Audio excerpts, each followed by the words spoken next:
Hey, what's up? Welcome to DGenEd. That's degenerative education, meaning none of this is financial advice. Just me having fun looking at charts. And so here we are on Wednesday, February 19th, here for pre-market prep. Going to be going over the usual tickers, but I also wanted to point out I will also be going over Rivian at the end of the video, so make sure you stick around for that. But beginning off with the UVIX, this is the 2x long VIX futures ETF, closed yesterday at a price of $26.80, being down a little less than 1% in the during the market hours yesterday, but in the pre-market it's actually bouncing about 1.5% up over $27. And so if we look at this, we do see the downtrending channel here. I do feel like the UVIX could be breaking below 25, maybe even getting down to 22.5, getting close to the bottom of that channel. But as of right now, we are holding up right around $27. And so we do have the 618 drawn here at 26.73. That does look like it was respected yesterday. We did hold that level. And just to point out what that is based on, that is based on the move from, let's see, December 19th, pulling back down to the low of December 26th, and then moving up to this high here from January 13th. So as you can see here where that white line is, that is where I get that level. And then I also do have this gap that was previously filled. It was formed on January 24th, filled on January 31st, and I believe again on the 7th. Then over here, this solid blue line, just going to make that a little bit thicker so we can see it easier. And yes, we are trading below that. Do have this alert here at $26 a share.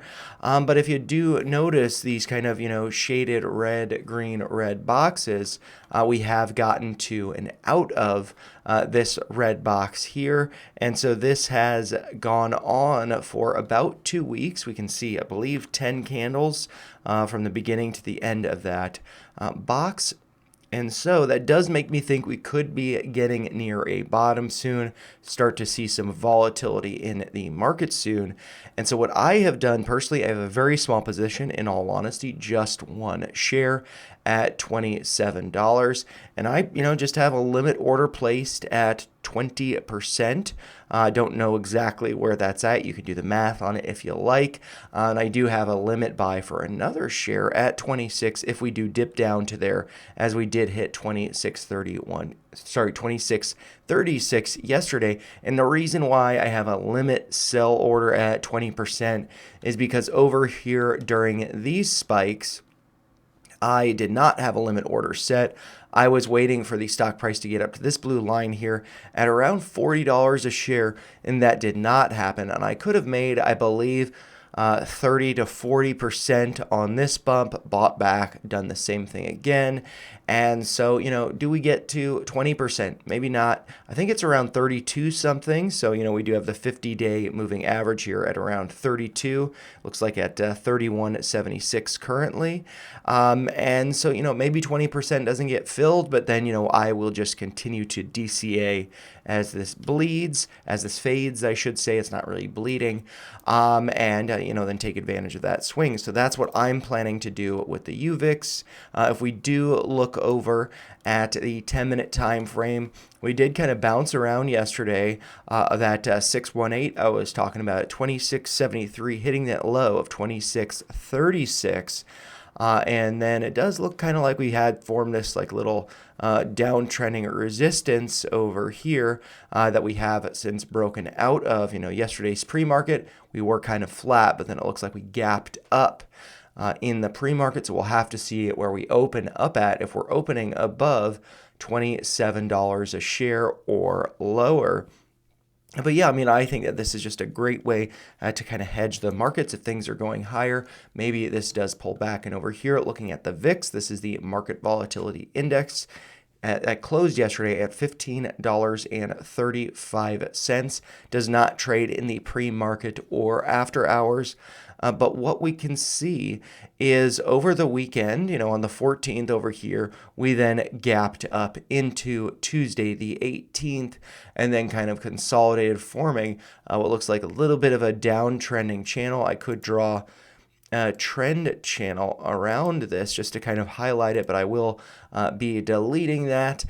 Just wanted to show that, does look like it is downtrending, putting in lower highs, lower lows, although currently it doesn't look like it's putting in a lower, it is a lower low, but not quite to the bottom of that channel. So we'll have to see, does this break out? Does this go higher? As I think that we will be seeing a spike in the volatility index soon. I do have this kind of outdated wedge drawn here that we have broken below and then kind of bounced, got rejected from the 21-day moving average there, having hit a high yesterday of 1603, also $16 being kind of a psychological level. We did fill this gap on Friday, which was at $14.85. That gap was initially formed on January 24th, and then we did fill it here on the 7th, nearly filled it on January 31st, but we had to wait until February 7th to actually do that.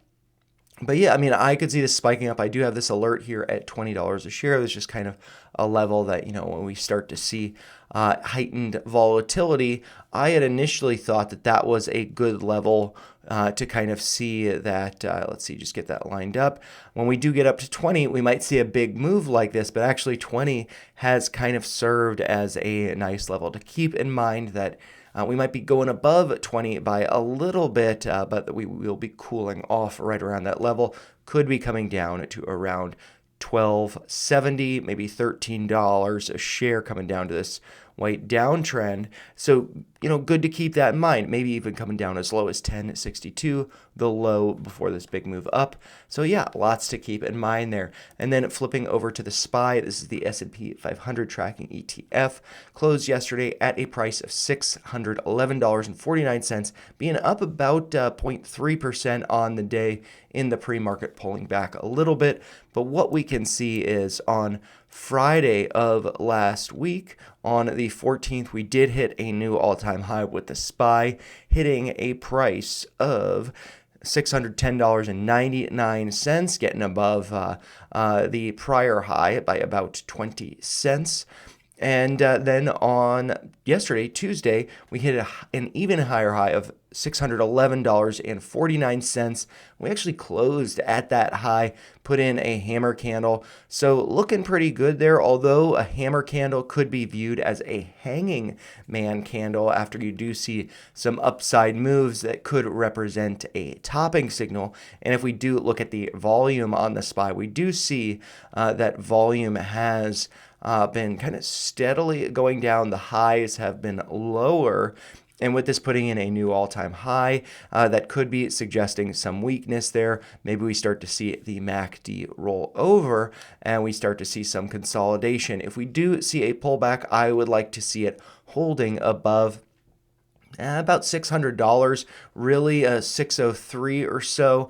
If we do extend this downtrend, that is kind of what I would look for us to be holding. So something like that. We'll see if we can continue to hold that as support. And really, coming down to it, yeah, that's still, 601 over here. It looks like at the end of February.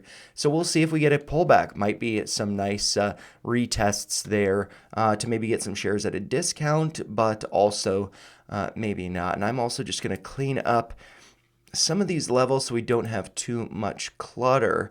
I do think that these levels down here hopefully will be acting as support, so I do want to keep those in mind. But I should also note that the 21-day moving average is at 604.41, that peach line there.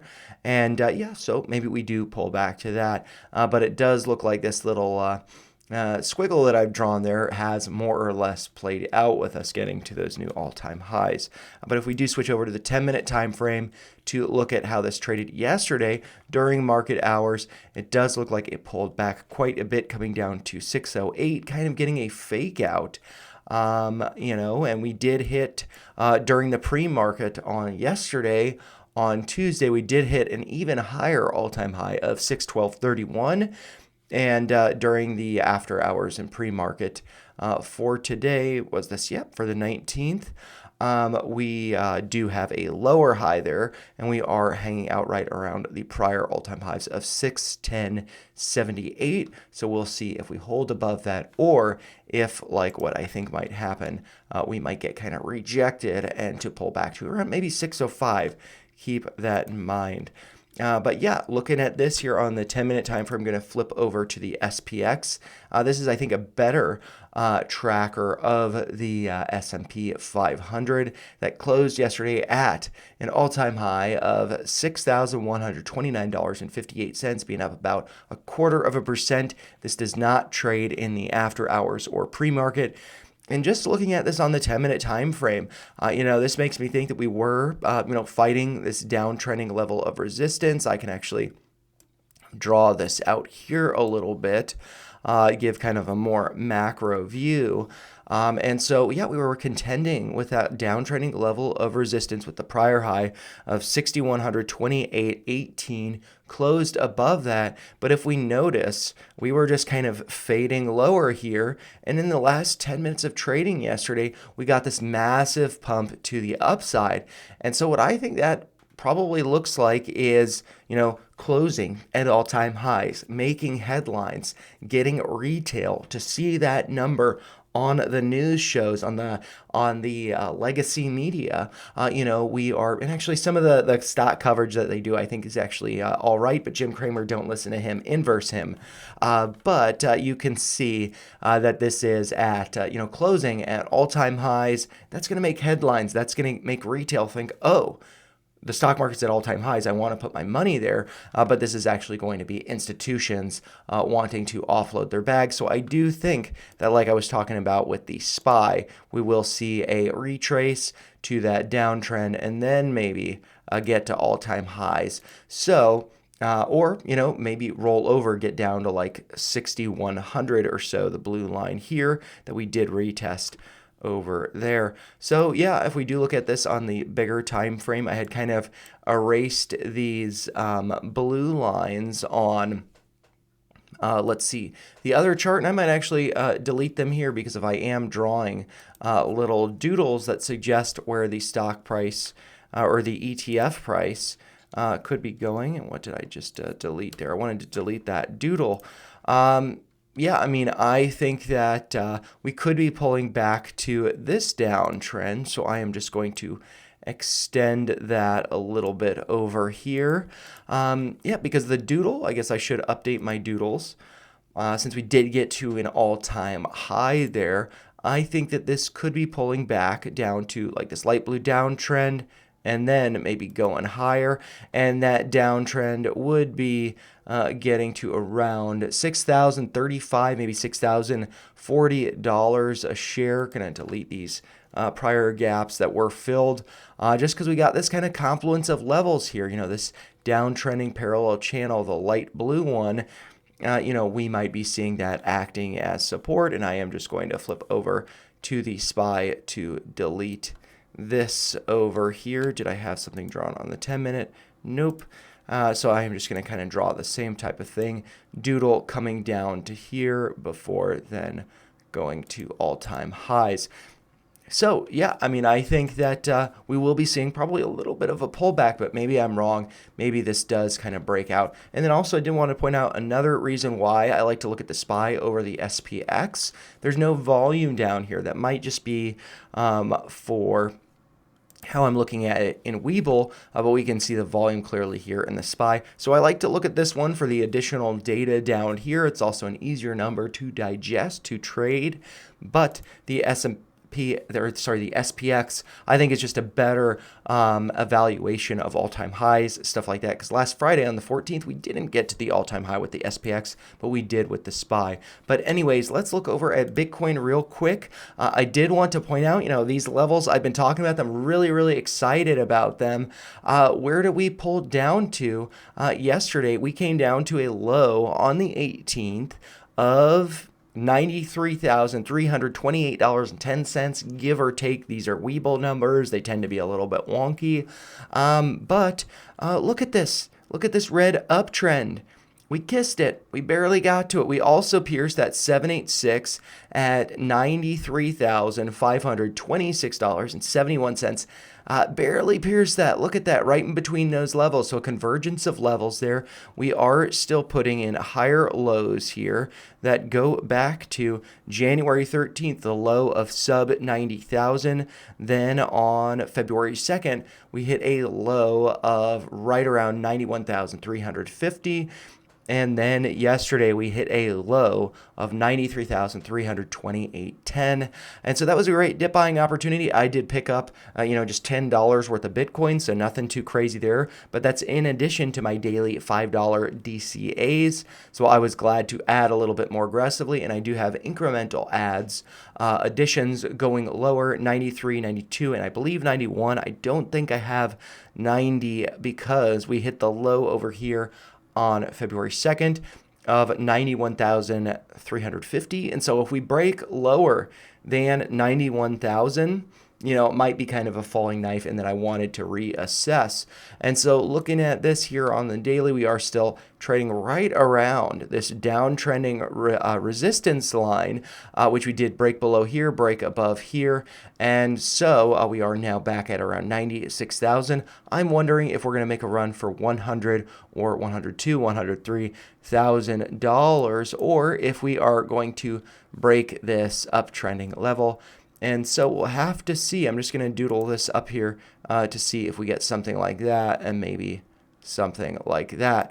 Good to keep all of this in mind. And then I am going to look at the URA. This is the Global X Uranium ETF. Closed yesterday at a price of $28.20, being up about 0.6% on the day and going up about 12 cents so far in the pre-market. And yeah, this does look like it is breaking down below that uptrending level of support.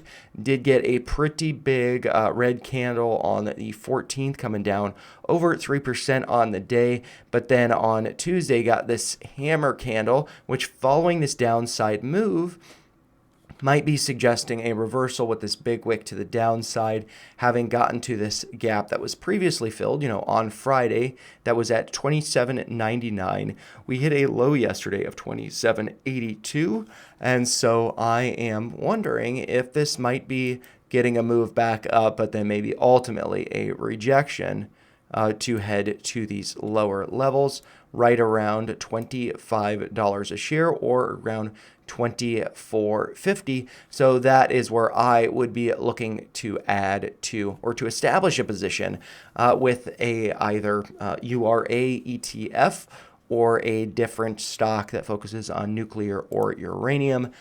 So yeah, pretty neat to see this play out, taking its sweet time. Moving over here. And, that's really just to kind of give people hope that this gap up here at 30.53 will be getting filled. But I do think that ultimately this will be rolling over and we will be seeing some nice discounted opportunities in uranium and nuclear stocks and ETFs. But now I did want to go over Rivian. This was requested yesterday, and I just don't have time to be following up on all of the stocks so frequently. But yeah, Rivian has been great. It did break out as I suspected it would, and it closed yesterday at a price of $14.44, being up nearly 3% on the day, but pulling back about 14 cents or 1% in the pre-market.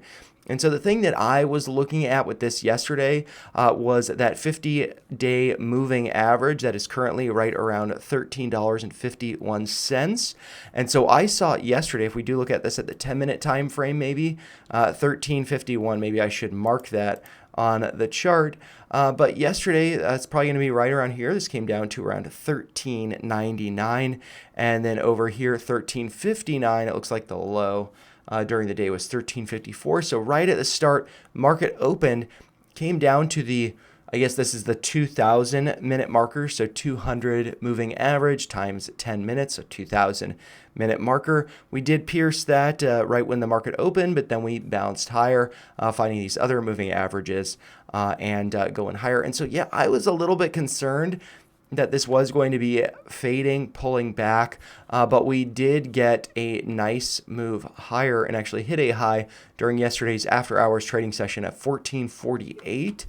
And if we do look over at this on the daily time frame, yeah, I mean, I was kind of concerned that this would be doing something like this and then breaking below that 50-day moving average, but we did not see that. We actually saw this very nice bounce from 1350.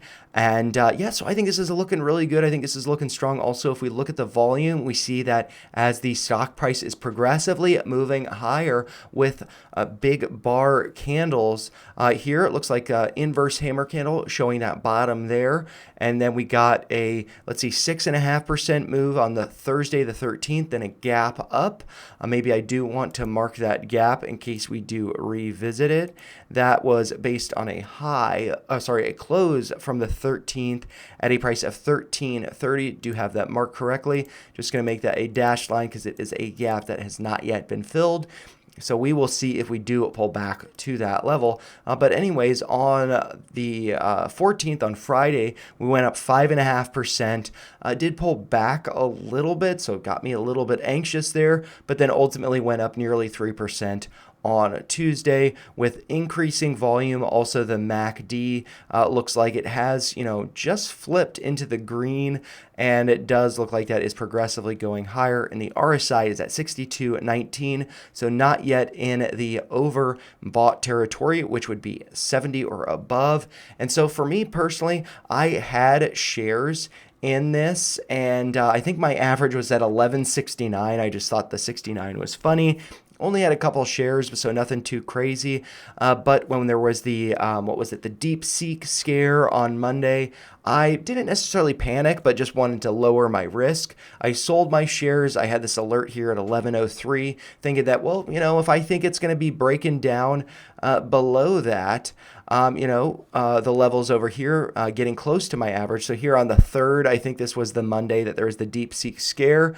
The low during market hours was, 1189. So it didn't even get down to my average, but I just didn't want to, like if I saw this line here at 1103, which is the 786 based on this Fibonacci retracement, if I thought that it was coming down to there forming what I thought might be a bear flag here that would break lower, then, I should just exit my position. But then what I saw in the options data, I need to go over that, but I do need to head to work here in a second.